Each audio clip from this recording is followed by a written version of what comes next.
What's up, everybody? Eddie hates shows that have potential but don't live up to it here. My name today has nothing to do with the anime we're talking about today, obviously. It's just a silly little tomfoolery name to introduce myself. You know, we have fun around here. Don't worry. The show is fine. It has nothing to do with that.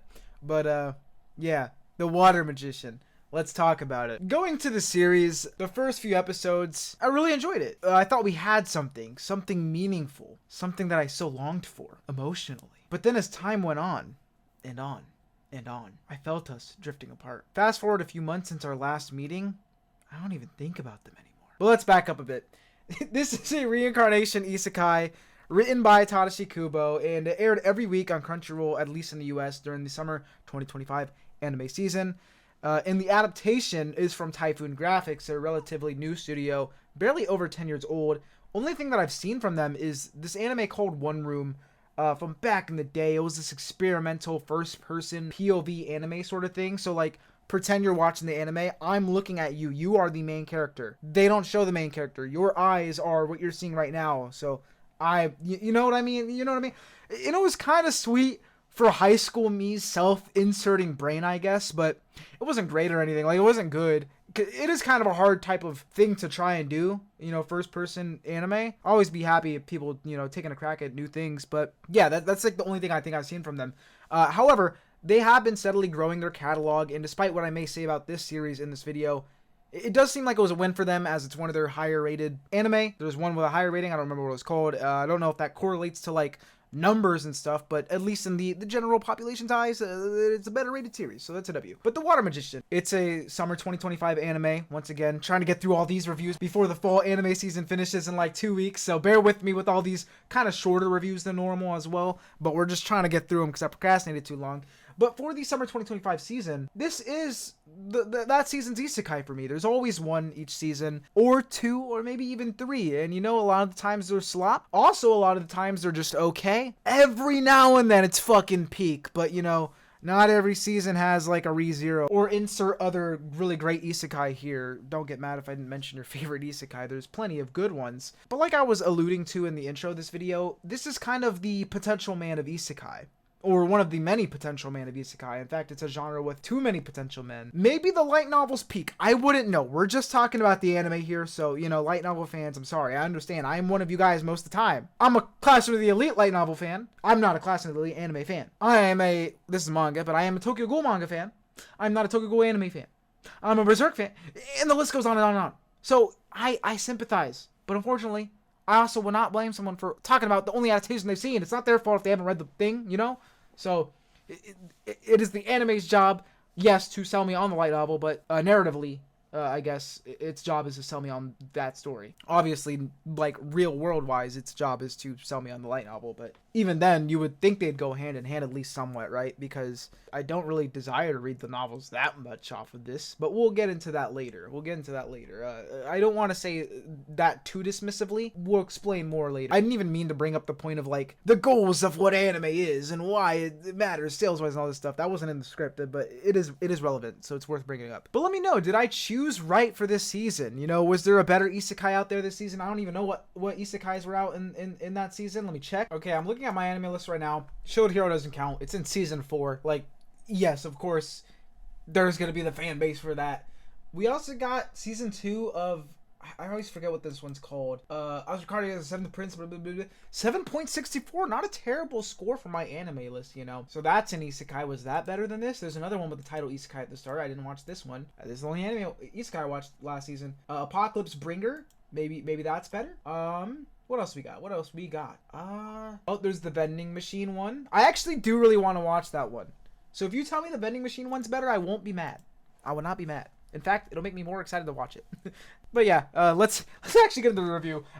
The fact that it is December and I'm still making videos on summer 2025 anime, we are cooked, gang. We are cooked. So let's get it. Yes, the main character, Ryo, may look like most protagonists in anime, especially in this genre. But for some reason, and this is really an anime art style thing, I really love the black hair, blue eye combo. It moves me, and I'm not sure why. Maybe it's also just the way that he's drawn, normally in a softer demeanor. It moves me. He's kind of cute. I don't know how else to put it. So that's a plus. I'll say that. Let me back up another second. Sorry, I'm getting ahead of myself. Let me introduce you to the series a little bit. In this series, the main character dies and reincarnates into a world with monsters, and the main character becomes really OP and strong. Holy shit, I've never seen anything like this before. I make the same joke every time I review like any fantasy or isekai. It's gonna be funny every time. I'm sorry. It's funny. I don't care. But I don't know. I'm never gonna hold that against the genre necessarily. It's just more of like how you build upon that foundation, whether you subvert tropes or not. As I like to mention though, subverting or not subverting tropes isn't a deal breaker to me, because an example I always like to bring up, especially in like Shonen Jump, a really easy one, Black Clover, doesn't reinvent the wheel, but it makes a really good use of the foundation that the wheel already had. That series is very solid for that reason. You could see its influences, it wears them on its sleeve, and that's an example of like, okay, we're not really making any new genre deconstructions or anything, but we are still a really good series. So that's not really my problem with the series necessarily. It does do the job. It's not ass. I'm just hard pressed to call this a must watch. It does start really strong. Once again, the foundation is good. Both each episode, my feelings towards it have been gradually fading, hence the dating reference at the start of the video. Which is kind of sad because I like some of the characters and I think that it could be good. I just felt myself waiting for that to happen, kind of rekindle that flame that the start of the series gave me. It low-key became the NPC Chronicles for a while there, and that's fine. Flesh out the world. Yes, I understand there's characters and stuff we gotta start caring about that isn't just the main character and his group, but come on, man. You know what I mean? I understand the novel might have been different, but I can only go off the anime. However, I will say with this one, off of the way the series presents itself and what I can gather of the good that there is, I do actually have faith that the novel is good, or at least some level enjoyable. Unlike some other anime that I've seen recently where I'm like, it can't be all the adaptation's fault. This series might just not be good, So there is a difference, and I think even if an adaptation's bad, you can generally tell if it's the adaptation's fault or not. I don't know. That could just be me yapping. So back to what I said earlier, like, if it was purely the job of the anime to sell me on the novels, I don't think it did do a great job at it, but my own self-assessment, regardless of how well I think the anime did, makes me think maybe the novels are worth reading. So that's why I didn't want to get too far into what I was saying earlier, because it kind of contradicted what I was going to say here. But at the same time, I think it makes sense. Maybe I'm yapping, but I don't know. I'm still like, I might read the novels because they might be good. I think they're probably better than the anime. It's always better than the anime, but at least a level to where it's worth reading the novels. But at the same time, I could probably live without it. But it's on the list. The good thing for the anime is the last couple episodes did pick it up a bit. So if season 2 comes out, I'll watch. Once again, the novel's probably better anyways, but I'm still at that point where I'm like, okay, is this a must read now? No. Could I wait a couple years to watch once a week for 12 weeks?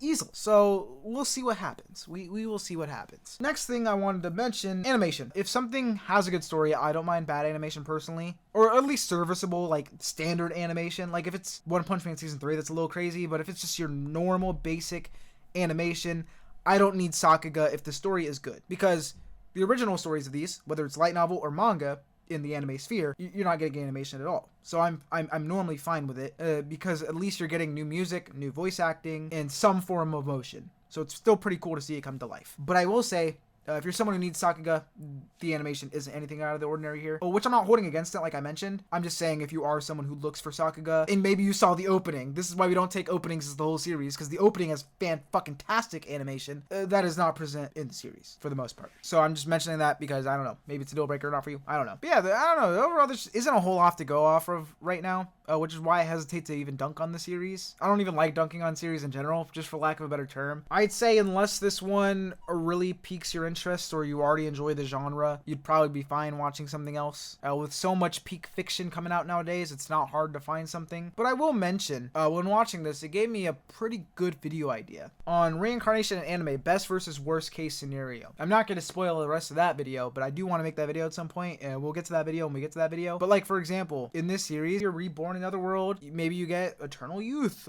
maybe spoilers for this series, or you get certain powers and you're in a world where things actually work out your way, or maybe you're isekai into like Attack on Titan or some shit. So like, that could be a fun video to think about, like what would be the best case scenario and the worst case scenario that we've seen in anime and compare and stuff. That could be fun. That could be really fun. Oh, I know I didn't mention this. Opening song is called Blue Motion, and it's really bouncy with high-pitched vocals and great animation, like I mentioned. The ending is great, too. It's such a rest here traveler type of song with sweet female vocals from Misaki. OST-wise, I mean, the OST overall actually isn't that bad. It's got a nostalgic kind of flavor to it.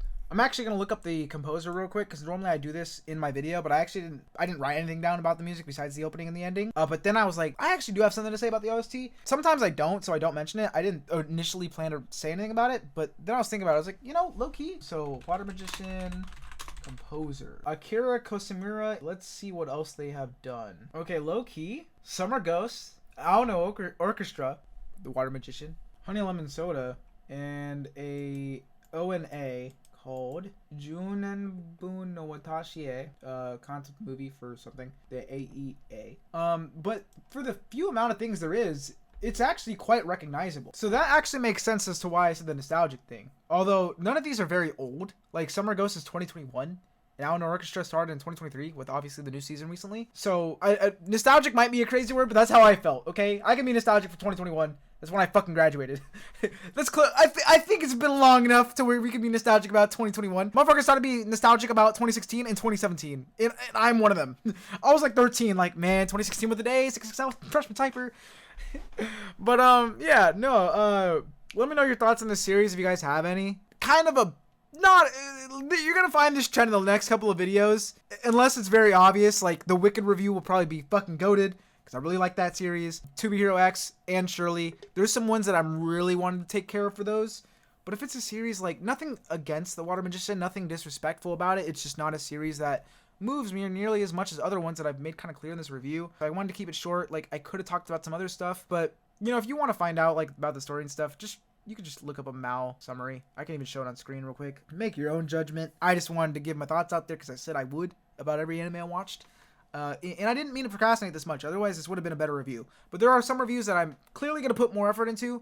And that's why we're getting some of these shit ones. But I got to do them now this way, or else I'm never going to get to them. In the past, I've just scrapped whole seasons of anime and their reviews because I've done what I've done now and procrastinated and just threw it away.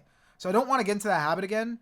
So I'm trying to catch up and like make all these videos. So then once the next season ends, which is going to be in a few weeks, I'll actually have a better workflow and actually get out quality reviews for every single anime.